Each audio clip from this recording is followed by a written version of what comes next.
Hello, everybody, and welcome to this mini review episode of The Hub on Hollywood. We've got a really big ending that we need to talk about and a big beginning. So, starting off, I'm Jamie. This is James. Not James. This is Ron. My husband is sitting in for this one because he is a huge fan of Better Call Saul. Better Call Saul, the sequel slash prequel to Breaking Bad, which just had its finale not too long ago. Being parents, we finally got to catch up and take it away. Was it everything that you were hoping it would be, the finale of Better Call Saul? It absolutely was. So This is Vince Gilligan's universe, an extension of Breaking Bad. The first few seasons were set before the events of Breaking Bad, and in this final season, we finally get to see Saul's resolution, his absolution, everything that built up to the end of his story. And the reviews are in. It was one of the highest. The series finale was one of the highest rated episodes in television history, which is saying something considering all the good shows out there. Absolutely. Considering Breaking Bad itself. I think it had a 99 on Rotten Tomatoes, like a 95% fan approval. I mean, you can't really get higher than that. Yeah. So spoiler alert. Spoiler alert. Spoiler alert. So it aired last week, and we discover that at the end of the series, Saul absolves himself. He becomes Jimmy McGill. Again. So if you were following it from the beginning, he starts off as Jimmy McGill, this not so ethical and moral character, slipping Jimmy as his brother called him, and the events of those seasons led up to this finale where everything caught up to him in the end. He's in Nebraska, he's in hiding from the authorities finally, and guest star Carol Burnett. I know. Carol Burnett. They brought in the big guns for that one. Who delivered a masterful performance in her role. Saul gets tangled up with her son because her son actually picks up that he's Saul. He's from Albuquerque. Yeah.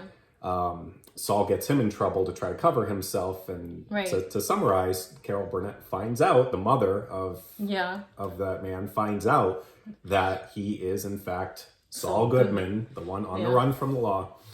Using her very minimal computer skills. Using Ask Jeeves. Ask Jeeves. Discovers that it is indeed Saul Goodman, and she calls the police using her life alert whistle, which is brilliant. Amazing.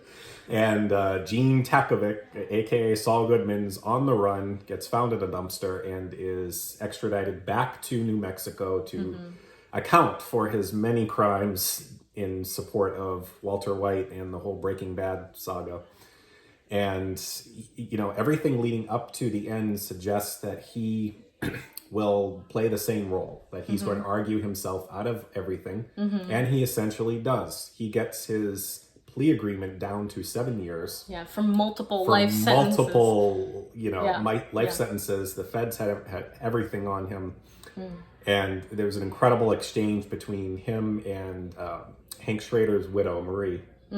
If you remember Marie from the show Breaking Bad, she was the one always on him about the minerals and the color minerals, purple. Marie. And she was a kleptomaniac and loved purple, and she was a fun character. Yeah. So there was an exchange, and she does a terrific job in that role where her and Saul go back and forth, and Saul says, I was coerced, I was threatened into doing all this for Walter White, and I was afraid for my life. And the feds say, "Is that your story? You're going to stick with it?" And he's like, He's like, "I only need one juror. I only need one. He knows the law better than they do." So he's done it hundreds of times. So at this point, the feds are expecting to just let him have his 7 years. He's making all these ridiculous demands, but he then gets Kim involved because he wants to see Kim one more time. Right. If you remember from the first few seasons, Kim was his wife. They divorced. she moved to Florida to lead a very bland and forgetful life of everything that had happened. Because she couldn't take it anymore. She couldn't take the guilt. Right. She couldn't take the guilt. She breaks down, returning to Albuquerque, and when he's in court, he does a 180. As soon as he sees her, right? As soon as he sees her, he says, "I need you to hear this," and he redacts everything that he says in his statement. He says, "It was me that built up Walter White, kept him out of prison, kept him from being killed. I was responsible for it. And by the way, I also pulled, this elaborate scheme against Howard Hamlin and my brother Chuck, and I'm just this terrible person." And and he did that to become Jimmy McGill again, because he went. I think the turning point there was what Marie told him about Hank, because he realized his actions not only caused this trail of devastation, but actually killed people, actually impacted someone like Marie and Hank's partner Steve Gomez. He was a father, he had children. I think that hit him, but I think above all else it was to get to get Kim's respect back. Not that they'll be together again, but to kind of absolve himself and of everything that happened there with Kim. So towards the end, he's getting sentenced, and the prisoners are cheering him on. There was a funny scene I saw. It was like, what was the greatest show in television? And that was the video. It was the prisoners banging on the bus, saying, "Better Call Saul, Better Call Saul." Yeah. So the last scene, they're sharing a cigarette, which is a throwback to the earlier seasons, and that's how it ends. He gets, I believe it's 87 years in prison, and that's how the universe ends. So Jesse's still on the run, Walt's dead, Saul's in prison. Yeah. There's so many signs within that show, like when he's testifying about Chuck, and you see the light flashing, because Chuck was allergic to electricity. So he thought. So yeah, my thoughts, I mean, they couldn't have wrapped it up any better. I think that what appealed to me was the sense of reality at the end. It was, you watch a lot of shows and just so many unrealistic things happen in order, and sometimes the characters are never accountable for what they've done. This, Vince Gilligan makes it a point to always have some kind of accountability, finality, whatever you want to call it, for those characters. So there's always a cause and effect, or a butterfly effect for everything that happens. Right. There's a cascade of events. There's one part of Breaking Bad that stands out to me also is the plane crash. When Jesse's girlfriend overdosed, her father was an air traffic controller, and the plane exploded. And the plane exploded and killed hundreds of people. There's always a cause and effect. There's a cause and effect. It's a very linear way that we see that in a very realistic way, which is why people love the show so much, and what makes it, I mean, it just makes you laugh, it makes you cry, what makes you feel so much for it. So my final question for you here on the Better Call Saul part, how do you feel like they connected the pieces between Breaking Bad and Better Call Saul? Did it feel satisfying? Absolutely. No, the first few seasons were slow burning. I got into it and I'm like, I gotta keep going. I didn't enjoy every episode. I'm like, wow, this is, we're starting right from the beginning here. Like, you know nothing about this guy. Yeah.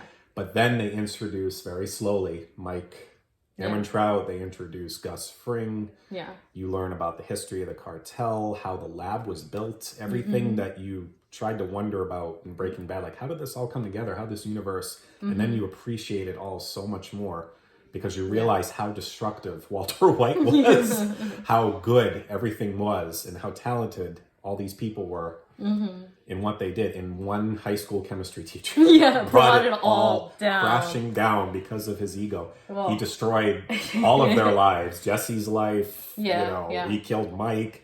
Saul's in prison.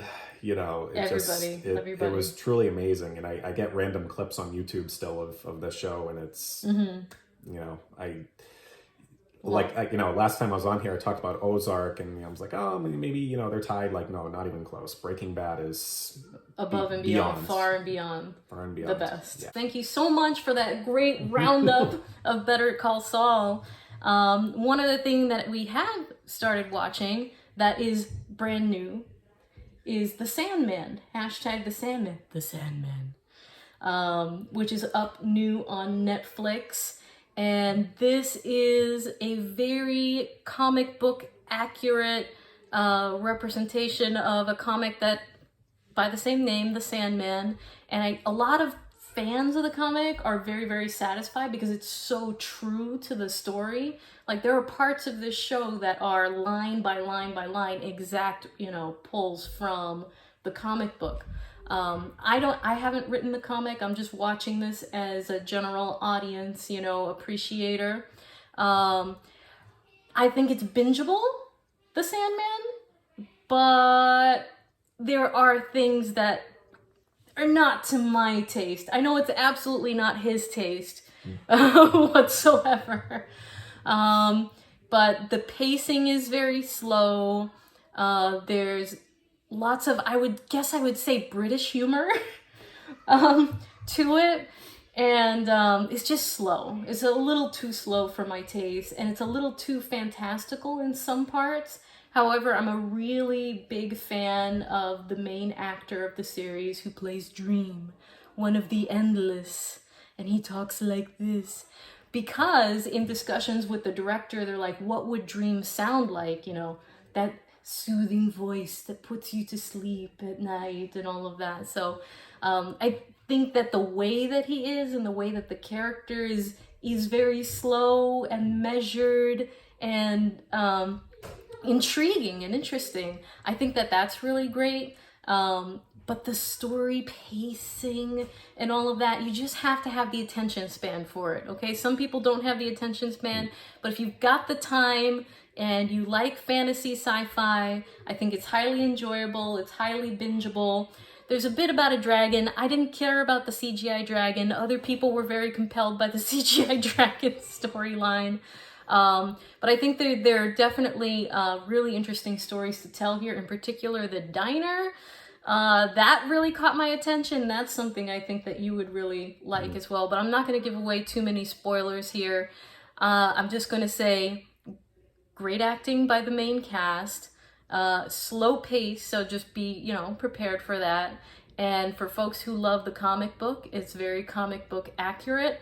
And they seem to be very satisfied with it. So that's The Sandman on Netflix. We definitely are going to be getting into the new Game of Thrones spin-off as soon as we can. We will have that for you. But this has been a Hub on Hollywood mini episode review. What did you think about Better Call Saul? Was it everything that you wanted in a finale, and tying that and Breaking Bad together? And all of those character arcs? Let us know. Find us, like us, listen to us anywhere podcasts are heard. Or you can find us on YouTube. Just search Hub on Hollywood. Comment, join the conversation, and we will give you a shout out on the next episode. But until then, I'm Jamie. I'm Ron. He's Ron, and we will see you next time.